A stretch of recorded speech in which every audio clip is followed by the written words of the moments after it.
उसी ठंडी तारीक गुफा में एक नूर ने जन्म लिया, एक ऐसा रोशन सितारा जो पूरी दुनिया को हिदायत की रोशनी देने वाला था।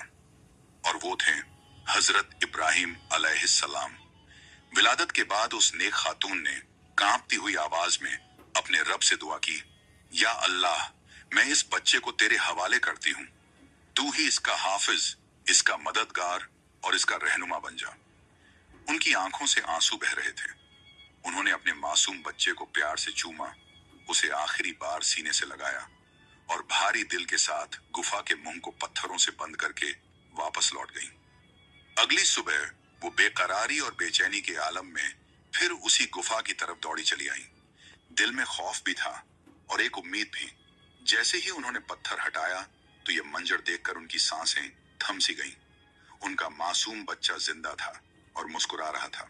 सुभान अल्लाह, वो अपना अंगूठा चूस रहे थे और अल्लाह ताला के हुक्म से उसी अंगूठे से दूध जारी था।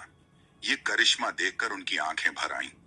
मगर अब ये आंसू गम के नहीं थे, बल्कि खुशी, शुक्र और अल्लाह ताला की कुदरत पर मुकम्मल यकीन के थे।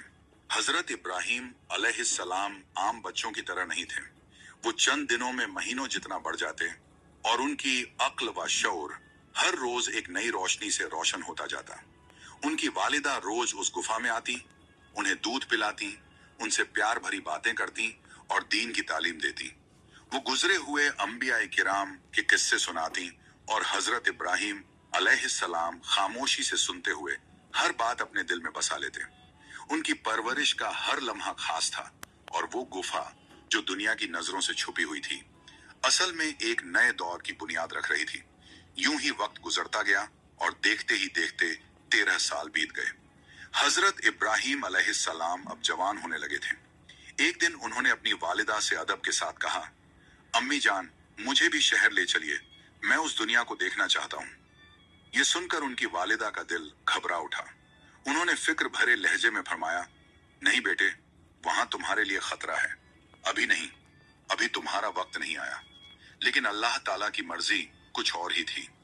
बरसों तक गुफा की तन्हाई में रहने के बाद आखिर वो रात आ ही गई, जब हजरत इब्राहिम अलैहिस्सलाम ने बाहर की दुनिया की तरफ कदम बढ़ाने का फैसला किया। उनके दिल में एक अजीब सा जज्बा था, कुछ जानने का, कुछ समझने का। वो खामोशी से गुफा से निकले और शहर की तरफ रवाना हो गए, उस दुनिया की तरफ जिसे बदलना अब उनके मुकद्दर में लिखा जा चुका था। शहर में दाखिल होते ही वो सीधे अपने चाचा आजर के घर पहुंचे। आजर बुत बनाने का काम करता था। मिट्टी, लकड़ी और पत्थरों से तरह तरह के बुत तैयार करता, फिर उन्हें सजा संवार कर बेचता था। उसका घर एक पूरा बुत साजी का कारखाना बना हुआ था और उसके बेटे भी उसी काम में लगे हुए थे। जब आजर ने हजरत इब्राहिम अलैहिस्सलाम को देखा तो वो बहुत खुश हुआ, लेकिन ये खुशी ज्यादा देर तक कायम न रह सकी।